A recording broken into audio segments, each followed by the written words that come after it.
1000만 원을 내가 벤처 투자를 했다. 얼마 정도에 받을 수 있느냐? 국세청 홈페이지에서 되게 잘 만들어 놨습니다. 맥스로 소득공제를 받는 거예요.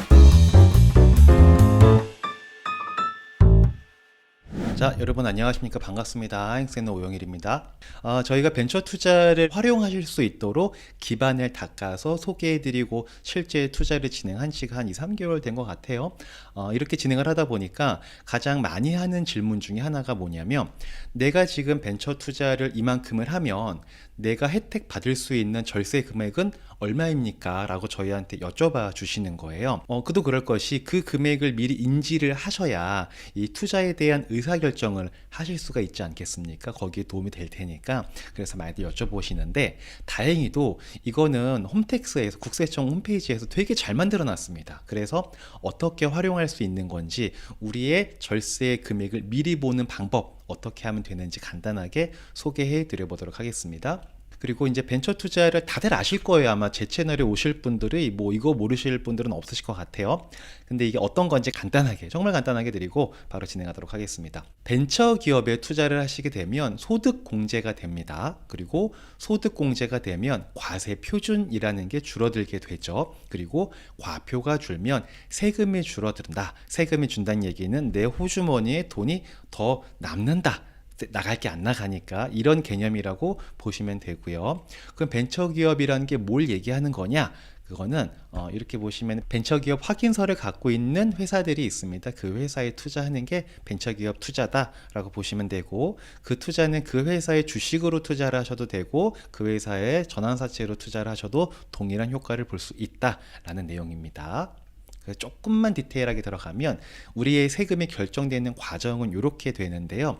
소득에서 근로소득 공제를 빼고, 그러면 근로소득 금액이라는 게 나오죠. 여기에서 소득 공제를 뺍니다. 그러면 과세 표준이라는 게 나오게 되고요. 과세 표준에 우리가 흔히 말하는 24%네 35%네 하는 소득세율을 적용받게 되는 거고요. 그렇게 적용받고 나서 나온 산출세액이 있는데, 거기서 세액공제 이런 거 빼주게 되면은 결정세액이 나온다. 근데 우리는 결정세액을 미리 내는 게 아니고, 원래는 회사에서 원천 징수를 하게 되죠. 적당히 이 정도 될 거야 라고 해가지고 내는 세금이 있습니다. 그 기납부세액이 있는데, 내가 실제로 내야 될 결정세액과 내가 1년 동안 납부한 기납부세액을 비교해서 내야 될 세금보다 적게 냈다. 그러면은 흔히 말해서 토해낸다고 하죠. 그렇게 되는 거고, 내야 될 세금보다 많이 받았다 그러면 환급받는 개념이 되는 겁니다. 그래서 결정세액도 중요하고 기납부세액도 중요한데, 이 결정세액을 줄이는 게 절세인데, 결국은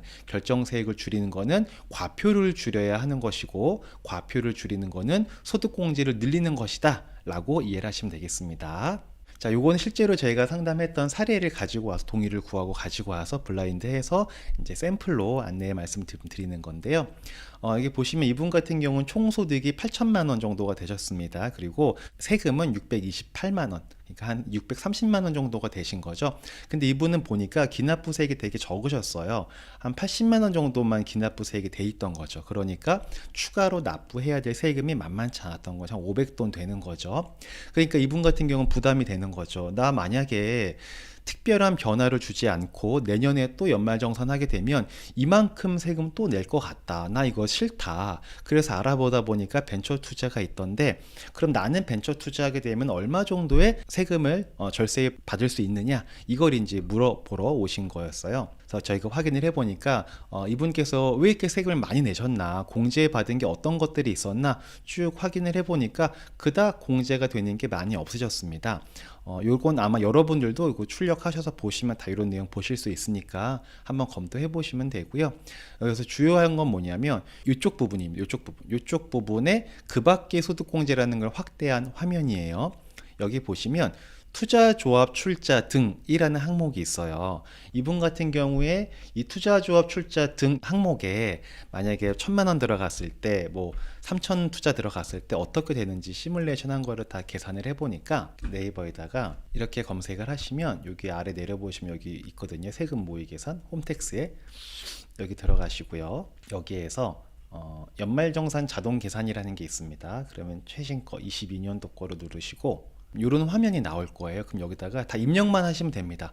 본인 거 근로소득 그 지급 내역 명세서 그거 있잖아요. 연말정산 영수증 그거 출력하셔서 이렇게 다 집어넣기만 하시면 되는데, 아까 이분 같은 경우에 보면 소득이 얼마셨냐면 8,035만 3,848원 이잖아요. 요거를 그대로 입력을 하는 거예요. 그냥 여기다가 그대로 입력을 합니다. 그래서 계산하기, 그러면 이렇게 되고 적용하기를 누릅니다. 이렇게 누르면 뭐 어렵지 않죠? 간단하죠? 이렇게 넣어서 이렇게 소득을 입력을 하시고, 그 다음에 소득공제 부분입니다. 내가 소득공제 받을 수 있는 게 어떤 것들이 있는 건가를 넣어 보시는 건데, 여기 보시면은 이제 인적공제는 기본으로 들어가는 거고, 만약에 내 영수증에 부양가족이 있다, 그럼 배우자 공제한다, 그럼 한다라고 하는 거고, 만약에 부양가족이 있다, 그럼 부양가족 몇 명인지 집어넣고 적용하기, 이런 식으로 계속 눌러 나가시는 거예요. 이렇게. 그 다음에 또 뭐 연금보험료 내는 게 있다, 뭐 국민연금 내는 것들 있지 않습니까? 영수증 보면 다 나옵니다. 그대로 다 입력을 하시면 되는 거예요. 쭉쭉쭉쭉 입력을 하시게 되고, 마지막에 그러면 여기 계산하기 누르고 계산 결과 상세 보기, 그러면 이제 다 출력이 되거든요. 그거를 제가 미리 다 입력을 해서 PDF로 다운받아 놓은 영수증을 이제 갖고 있는 건데, 이분 같은 경우는 두 개 합쳐가지고 630만 원 가까이 나오는 게 되는 거죠. 근데 이 상태에서 만약에 1,000만 원을 내가 벤처 투자를 했다, 그렇게 되면은 여기 보이시죠? 투자조합 출자 공제라고 되어 있고 1,000만 원이 되어 있잖아요. 그러면 이때는 여기 아무것도 없었잖아요. 근데 이제 1,000만 원이 여기 들어간 거죠. 투자조합 출자 공제 1,000만 원에 들어간 거죠. 그래서 아무것도 없을 때는 이분이 소득세로만 따졌을 때, 지방세 빼고 소득세로만 따졌을 때 570만 원 정도가 나온 건데, 근데 1,000만 원이 투자가 된 상태에서 소득공제를 받았겠죠? 그러면은 얼마가 세금이 되느냐? 소득세만 따져보면은 393만 원으로 한 100만 원 가까이 소득세가 줄어들게 되는 효과가 나오게 된 거죠. 요거는 3천만 원 투자한 사례거든요. 3천만 원 투자한 사례를 봤더니 이거 많이 줄어듭니다. 93만 원 정도로 줄어들게 돼요. 그래서 이런 식으로 제가 다 계산을 해봤어요. 여러분들도 그냥 홈택스 그 사이트에 들어가시면 누구나 해볼 수 있으신 거거든요. 그래서 제가 들어가서 다 계산을 해보니까 이분 같은 경우에 이 투자조합 출자 등이라는 금액의 항목에 만약에 1,000만 원 들어갔을 때, 뭐 3천 투자 들어갔을 때 어떻게 되는지 시뮬레이션 한 거를 다 계산을 해보니까 이렇게 되더라고요. 1,000만 원 투자했을 때는 195만 원 정도가 절세가 됩니다. 그러니까 1,000만 원 투자한 거 대비했을 때는 19% 정도의 수익률이 만들어지는 거고, 3천만 원 투자를 했다 그러면 엄청 많이 줄어들죠. 525만 이 정도, 525만 원 정도가 절세가 되는 거예요. 그러니까 세금이 628만 원 나왔었는데 525만 원이 세금이 줄어들게 되니까 사실상 굉장히 많이 줄어들게 되는 거고, 만약에 3,500만 원을 하셨다 그러면은 이제 580만 원이 절세가 되는 꼴이 되는 겁니다. 엄청난 거죠. 정말 소득세가 아예 없어지는 수준까지 됩니다. 근데 여기 보시면 3,500 투자했을 때 절세 받는 금액이 580인데 5천을 투자했는데 똑같이 580이거든요. 이건 왜 그런 거냐? 아니, 투자 금액이 늘어나면 늘어난 만큼 소득공제가 많이 되고, 많이 되는 만큼 절세가 커져야 되는 거 아니냐? 근데 왜 3,500을 했을 때나 5천을 했을 때나 똑같냐? 라고 이제 많은 분들이 물어보실 수 있거든요. 그게 왜 그런 거냐면, 여기 보시면 이거 나중에 입력하실 때 들어가서 보시면 여기 공제 한도라는 게 있어요. 공제가 무한정 되는 건 아니고, 벤처 투자 같은 경우도 마찬가지고 다른 것도 마찬가지고 모든 소득 공제에는 공제 한도라는 게 있는데, 근데 그 소득 공제 한도는 어떻게 계산하는 거냐면 근로소득 금액의 50%예요.